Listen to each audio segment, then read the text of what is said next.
Well, good evening, America. It is 7 p.m. Tuesday, June 9th, and this is Q News Tonight, the world's first live LGBTQ daily evening news show. And it's time to queer up the news. An employee who was fired after being told he sounded too gay reaches a settlement with Goldman Sachs. Jim Parsons was afraid that him coming out as gay would be bad for Big Bang Theory.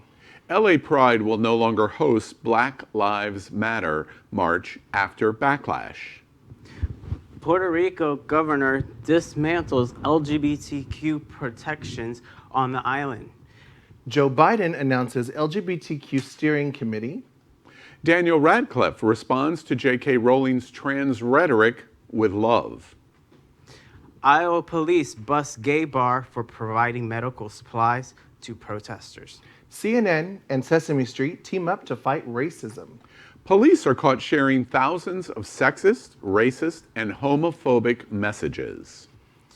Japanese reach of May is first in country to make outing someone illegal. Drag stars, politicians, and musicians set to headline Global Pride 2020. In Quarantine Quickies, we report coronavirus facts for Tuesday, June 9th, 2020, including LGBT cases and deaths. Puerto Rico and 14 states hit highest 7-day average of new COVID-19 infections. New Zealand declares it is COVID-19 free as it lifts all restrictions. Good news. Herman Munster's speech of tolerance still moves us all. And in the big finish, Barr contradicts Trump's story about being at bunker for inspection. Former manager of DoD aerospace program says UFOs are real. Monkeys steal COVID-19 patient blood samples from lab in India. A mysterious radio burst in space is repeating a pattern every 157 days. No context Tuesday, the clitoris sole function is pleasure. Why is that a problem? Oh, I can't wait for that. Clitoris! Happy birthday to Michael J. Fox. He's 59. So good evening again, America. It's 7 p.m. Tuesday, June 9th, 2020.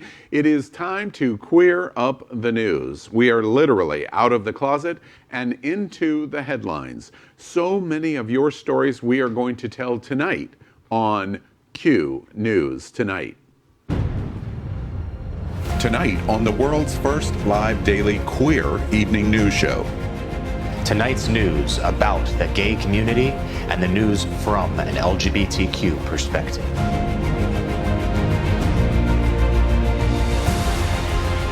Are our gay stories important to you? In headlines, politics, entertainment, gay culture, travel, religion, and more.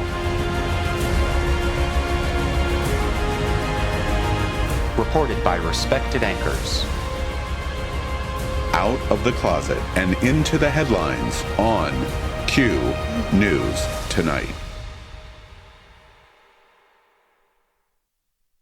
Thank you for joining Q News Tonight. We are live, so anything can happen, and already has. Tonight we bring you the news of and a perspective from the LGBTQ community. I'm your anchor, Al Ferguson, and this is my co-guest anchor tonight, Misty Eyes. Hi. And co-guest anchor, Matthew Sackman. Let's cue up the news. Tonight we bring you Q headlines. The LGBTQ community in America is diverse. The LGBTQ community around the world is vast, and we bring you the bullet points of the queer news for today, Tuesday, June 9th, 2020. We begin with queering up business by reporting an employee who has been fired after being told he sounded too gay reaches a settlement with Goldman Sachs. Goldman Sachs has reached a settlement with a former vice president who says he was fired after being told he sounded too gay. William Littleton was fired in 2019 after 8 years of positive performance reviews at the banking titan. In his lawsuit, he claimed to be discriminated against on the basis of his sexual orientation and subjected to homophobic remarks. It is notable that Goldman Sachs earned a perfect 100% on the Human Rights Campaign Corporate Equality Index, which measures a company's overall support of LGBT staff. All I have to say is you would think that somebody would go ahead and put their passion and their quality of work before their sexuality.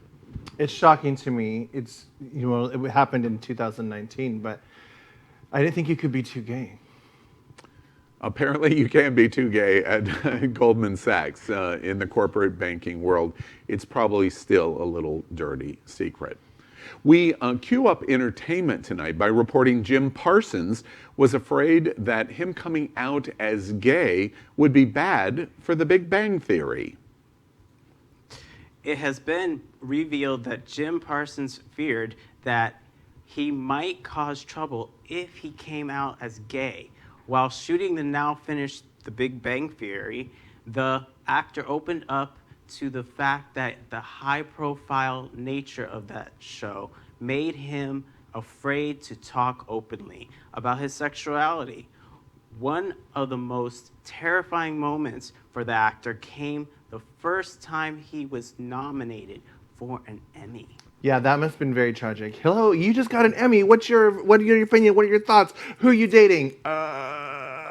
The nerves. I can't imagine being in his position, living a secret. Apparently, he's had a boyfriend or a husband for 10 years, and it's been eating at him for a long time. My shock is that anybody didn't know Jim Parsons was gay. That too. I honestly, that would have been my way of coming out of the closet. Now we queer up the USA. LA Pride will no longer host Black Lives Matter March after their backlash. There has been harsh backlash against LA Pride after it was discovered that there were plans for the Los Angeles Police Department to officially participate as part of the march against police brutality. The department and LA Pride have had a strong relationship over the years. However, with recent protests turning violent and several incidents caught on film of LAPD police officers attacking protesters, LA Pride made the move out of respect for the march. That will still be happening on June 14th. Well, I think that this is a reasonable conclusion. We're a powder keg in America right now, and I don't think that LA Pride wants to take on this issue of the complication of support or rejection of the Police Department of Los Angeles. So good choice, LA Pride. You know, and also if you think about it, then it's a safety net so that way then more protesters are not getting hurt or injured, as well as, believe it or not, I'm going to say our fellow police officers. And we are still in the middle of a pandemic, you guys. I think it's good all around. We queer up the USA tonight by reporting Puerto Rico's governor dismantles all LGBTQ protections on the island. Earlier this week, Puerto Rico Governor Wanda Vasquez signed a new civil code that overhauls a series of laws regulating various rights, including LGBTQ rights. Critics claim Wanda Vasquez consulted with Christian lawyers and not LGBTQ advocates before approving these changes. Among the changes included eliminating the ability for transgendered individuals to change their name and gender marker on their birth certificates, and removes any explicit mention of legal protections for LGBT people that prohibit discrimination based on orientation or gender identity. Wow, I'm a big advocate for the transgender community, so all I have to say is just wow. My husband is Puerto Rican. My in-laws are Puerto Rican. And I love Puerto Rico. But stop trying to be Brazil. Bam, my goodness. And in addition to that, two strikes Puerto Rico. First off, if this is Latino discrimination against the LGBT community in any way, shame on you. For real. And second, start testing people on the island. You have been the worst representation of the United States since COVID started, only testing 0.38% of the island. It is shameful what is going on in Puerto Rico. We cue up Vote 2020 tonight by reporting that Joe Biden announces LGBTQ steering committee. The committee out for Biden will work to bring together a coalition of activists and politicians to pursue America's 11 million estimated LGBTQ eligible voters. The committee currently has over 30 members, including LGBTQ congresspeople such as Senator Tammy Baldwin of Wisconsin and Representatives Angie Craig of Minnesota. Mobilizing the LGBTQ community is seen as a huge change to win swing states. In 2018, 82% of the LGBTQ voters in the midterm voted for a Democratic candidate. I think this is very wise. Out for Biden is a really good idea. I did go to the Democratic caucus in Orlando early March before the quarantine hit, and I heard his wife speak. Already they have a great LGBTQ agenda, but it could be better. We all have room for improvement. Meet with your committee. Let's make America great for real. In the same week of this announcement of organizing an LGBT advisory guidance committee for the Democratic nominee, the President of the United States banned all gay flags in embassies around the world in June Pride Month. You choose. You know what? I think that, the LGBT community, as much as I stand by it, needs to get more active and more involved. So, yeah. I agree. Cue up entertainment. Now we talk about Daniel Radcliffe, who responds to J.K. Rowling's trans rhetoric with love. While the author of Harry Potter appears confused on transgender rights, the boy who lived himself seems to have gotten it correct. Daniel Radcliffe, on a blog post for the Trevor Project, a nonprofit devoted to suicide prevention among LGBTQ youth, wrote, quote, "Transgender women are women. Any statement to the contrary erases the identity and dignity of transgender people and goes against all advice given by professionals, healthcare associations who have far more expertise on this subject matter than either J.K. Rowling or I. It was a gentle rebuke, but one all the same, and he was roundly applauded for his classy reply." This is the second day in a row that we've reported on J.K. Rowling's notice. We queer up the USA tonight by reporting that Iowa police bust gay bar for providing medical supplies to protesters. The Blazing Saddle, yes, that's the name, of the LGBTQ bar in Iowa's capital of Des Moines, posted a video on Facebook showing around a dozen armed police officers raiding the bar late Monday night. The bar said they started to provide first aid materials to protesters after they saw police use tear gas against them on television. The supplies were simple things such as bottled water, towels, and milk of magnesia, which is a remedy for tear gas. The employees at the bar described themselves as terrified about the ordeal, with some even fleeing to the basement during it. 3 people were arrested and taken to jail following the raid. We continue in queuing up the USA by reporting CNN and Sesame Street team up to fight racism. CNN anchor Van Johns and national correspondent Erica Hill moderated a family-friendly 60-minute special titled "Coming Together, Standing Up to Racism." The episode aimed to explain racism and why people are protesting George Floyd's death nationwide. It used Elmo along with questions from real kids across the USA to explain the issues to children in a safe environment. Many people praised CNN and Sesame Street for coming together and presenting such a powerful moment. Now we queer up the world. Police caught sharing thousands of sexist, racist, and homophobic messages. That's right. Police officers in France have been caught privately sharing the messages via a private Facebook group, which is made up of more than 8,000 police officers, paramilitary police, and family members of law enforcement. In the wake of the death of George Floyd, protesters against racism and ongoing police brutality against black people have broken out across the United States and in other countries, including France. The comments came after a June 2nd Black Lives Matter protest in Paris, and mostly include racial slurs that are not, well, quite honestly, are not fit for this program, such as this. The Public Prosecutor's Office announced that a preliminary investigation is now underway about these comments. We cue up the world tonight by reporting the Japanese region of Mie is the first in country to make outing someone illegal in the country. Ikio Suzuki, the governor of the Mie prefecture, signed a new ordinance earlier in the week to make it a crime to out someone's sexuality or gender identity. This means that the region is the first and only area in Japan where outing is illegal. The move came following the way South Korea handled its second wave of coronavirus cases, which may have been spread throughout the country's gay bars. The country was criticized in the way it wanted patients to come forward, as it would have outed their sexuality in a country that is fairly conservative-minded when it comes to LGBTQ rights.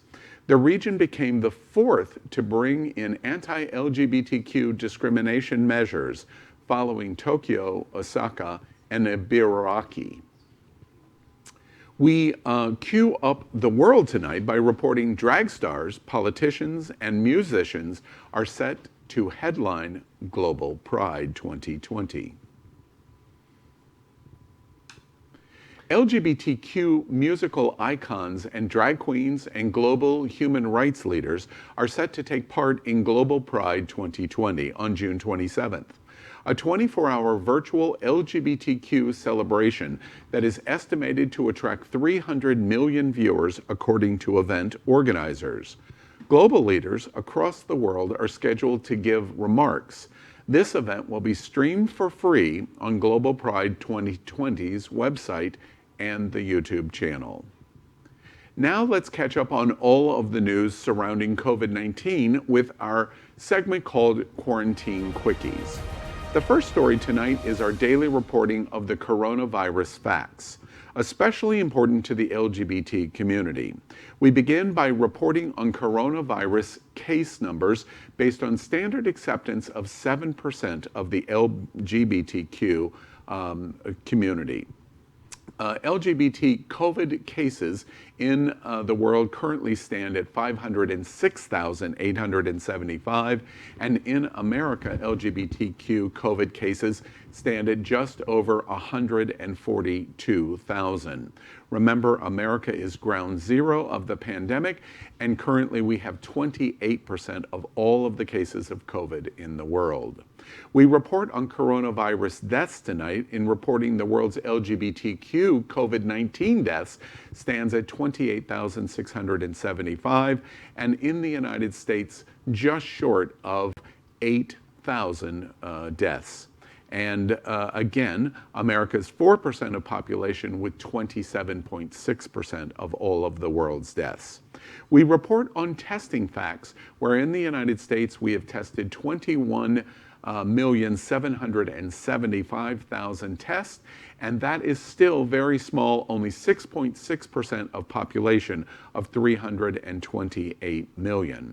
As a result, we report tonight our Hall of Fame top states in testing, which as of today is number 3, New Mexico, number 2, New York, and number 1, Rhode Island. We also at Q News Tonight report on our Hall of Shame states, which are doing the worst job in testing, and these LGBTQ America are places that we hope you don't live because their testing is so small, and that is number 5, Ohio, number 4, Colorado, number 3, Oregon, number 2, Idaho, and number 1, Puerto Rico. In Quarantine Quickies, we report Puerto Rico and 14 states hit their highest 7-day average of new COVID-19 infections. Watch this.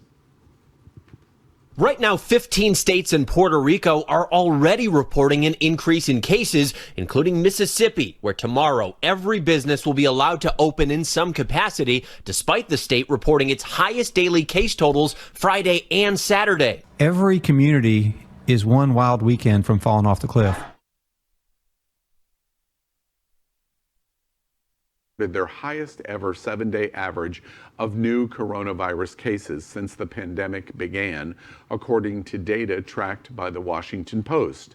Alaska, Arizona, Arkansas, California, Florida, Kentucky, New Mexico, North Carolina, Mississippi, Oregon, South Carolina, Tennessee, Texas, and Utah. The increase of coronavirus cases in counties with fewer than 60,000 people is part of the trend of new infections surging across the rural United States.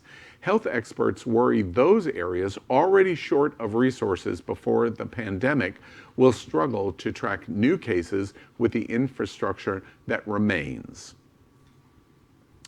Misty, any thoughts about what's going on in testing? We are live right here, and there's a broken teleprompter. I'm watching all the people run around, and I was not even listening to the story. But let me focus. Okay, we're talking about the increase of tests, right? The positive things. I'm so sorry. I'm usually not the first one to comment. But Memorial Day, okay, thoughts. Many countries policed the quarantine, not allowing people to leave their house. America did not. Even during the heart of the breakdown and the COVID-19 pandemic, anybody could leave their house for any reason. Most of us abided the rules and stayed home. Memorial weekend hit and everyone decided, guess what? I'm going to the beach, and I am not at all surprised that we are hitting extremely high positive numbers. Not at all. We're in 20 states, and it's going to continue to grow all summer. Quarantine quickies. New Zealand declares it is COVID-free as it lifts all restrictions. We have a video for you. Watch this. Today there are no active cases in New Zealand. We have tested almost 40,000 people for COVID-19 in the past 17 days and none have tested positive. We have had no one in hospital for COVID-19 for 12 days. It's been 40 days since the last case of community transmission, 22 days since that person finished their self-isolation. And so today, I can announce that Cabinet has agreed we will now move to level 1 to get our economy fully open again, and we will start almost immediately. We move down to COVID-19 alert level 1 from midnight tonight.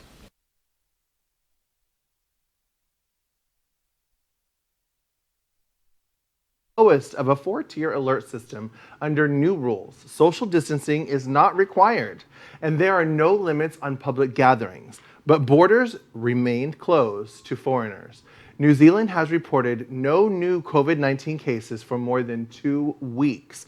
Prime Minister Jacinda Ardern told reporters she did a little dance when she was told by the country no longer that they no longer had active virus cases. The Prime Minister thanked her citizens for the sustained effort and caution that made this announcement possible. It's super interesting to me. I've been to New Zealand many times. Of course, it's isolated in the bottom of the world on the other side of the planet.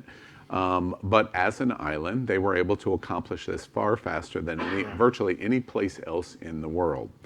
Interesting to me that they are going to reopen tourism, and if flights come to New Zealand, then they have the exact same situation of how do they minimize those exposures in COVID to put them at risk again. And honestly, I hope that they have testing backed up just in case, so that way then they don't go back to square one. That's an interesting thought. But I do think that there are many countries soon to follow. Hopefully, I don't see America as being one of them. Yeah. We continue now in finishing our quarantine quickies and the news of COVID-19 today by doing a little good news. We like to do good news and finish our coronavirus summary with some good news. And tonight's an interesting one. We report that Herman Munster's speech on tolerance still moves us all. In a speech made for television 55 years ago, Herman Munster hit on an essential truth that still is capable of making an impact on all these years later. This is something we all need reminding of in these trying times. This is coronavirus good news. And let's watch this. The lesson I want you to learn is it doesn't matter what you look like. You can be tall or short, or fat or thin, or ugly, or handsome, like your father. You can be black or yellow or white. It doesn't matter. But what does matter is the size of your heart and the strength of your character. The museum is in Wilton Manors in Fort Lauderdale, Florida. We joke we're coming from the gayest place on planet Earth. And again, I prove all of the people around me is exactly that. We'd like to also thank our set designer, Concepto Modern Living here in Fort Lauderdale, for making this set in this living museum possible. We end tonight's broadcast with The Big Finish, short story mentions of LGBTQ news or news with a gay perspective. We try to lighten it up. So here we go. First on Q News tonight, The Big Finish. The former manager of the Department of Defense Aerospace Program says UFOs are real. Wow. I think in my little girl heart, I have always believed in aliens. I've always believed in extraterrestrials. And back when the CW first came out, Roswell was one of my favorite shows. So you know what? Part of me really believes that this could be true. Our God is an awesome God, and if He can make everything, why not make other life forms? X-Files, here we go. You know, I've seen the Google Earth images of Area 51 in Nevada. I have ridden many times on the UFO highway to the gates of Area 51. They would not do that isolation if the aliens were not there. Little green men exist. I just hope they're not so little. The Big Finish. Monkeys steal COVID-19 patient blood samples from a lab in India. Again, wow, what are they planning on doing with it? I mean, seriously, they're monkeys. I mean, is it really that big of a headliner that they need to take up that much space and time? So first, a bat gives COVID-19 to a human, and now humans are giving it to monkeys. Right? I don't understand how monkeys were able to steal and get away with Lord. this. Wait, there's one possibility. If the monkey was working for the White House Coronavirus Commission and fucked it up again. Oh, wait, now I do understand. Unless they thought it was a banana? The Big Finish. A mysterious radio burst in space is repeating a pattern every 157 days. And what is this pattern about? Yeah. They're trying to communicate. We just talked about aliens. I said they're real. I believe they're real. My question is, how many 157-day rotations has this happened? Is this like the third or the fourth or the fifth? And why are we just now hearing about it? There seems to be a theme in The Big Finish tonight, and given all of these stories, I feel like I'm on an episode of The X-Files, which I loved, by the way. If the lights go out, I am running for the hills and shoving Matthew and Misty down to get there. No offense to either of you two. No offense, but to each his own. The Big Finish. No Context Tuesday. We report tonight that the clitoris... straight face. Straight face. The clitoris sole function is pleasure, according to scientists. So he did it with a really gay face.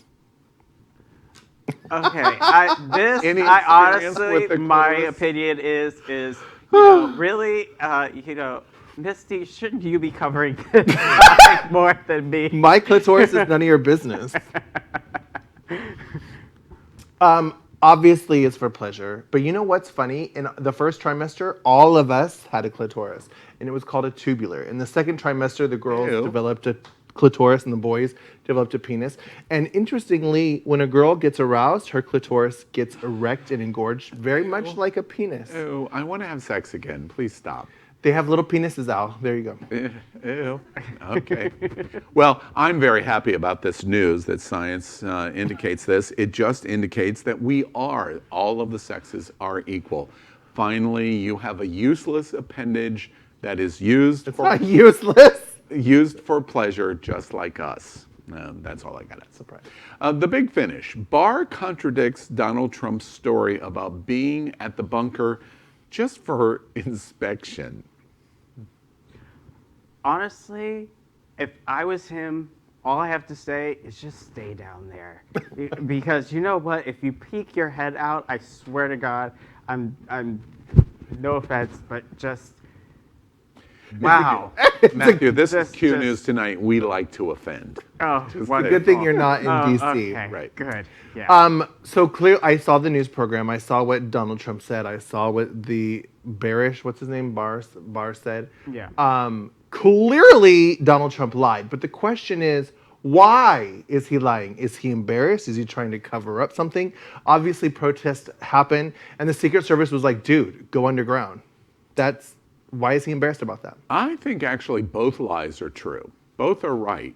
Trump was there to inspect it, all right. It was For 3 days? It was an inspection that was planned to last until January 2025, which is how long he's going to try to hold on to office.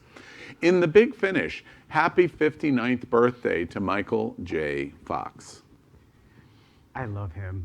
You cannot go wrong or say anything bad about Michael J. Fox. That's all I have to Are you say. old enough to know who Michael J. Fox is? I'm impressed. That's all. Honey, when I was it's a the little- Botox. Don't be fooled by the baby face. Don't be fooled by the face that I got. I have always been a fan of Michael J. Fox, even when I was a little girl and watching not Facts Alive, sorry. What is that show? I forgot already. I'm distracted. But I do think he continues to be a trendsetter and leading by a great example with his disease and striving to be a better human and showing us that it's possible. I never think of Fox without thinking about when Back to the Future came out. Yeah. I was a guest at Universal Studios in Hollywood, and I got to drive a DeLorean, and I thought it was the coolest thing ever, ever. So that is it for today's news for the LGBTQ community, the world's first daily LGBTQ evening news show. Remember, if it's important to the LGBTQ community, it's important to Q News Tonight. But you must help us. Please click subscribe on YouTube and share this news. We are literally out of the closet and into the headlines, and this is the only source of live LGBTQ news in the world. Your community needs your support. You are not alone. We will get through these crises. We are here with you.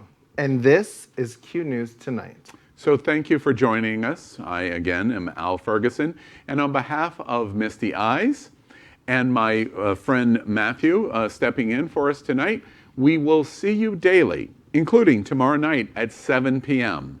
Good night.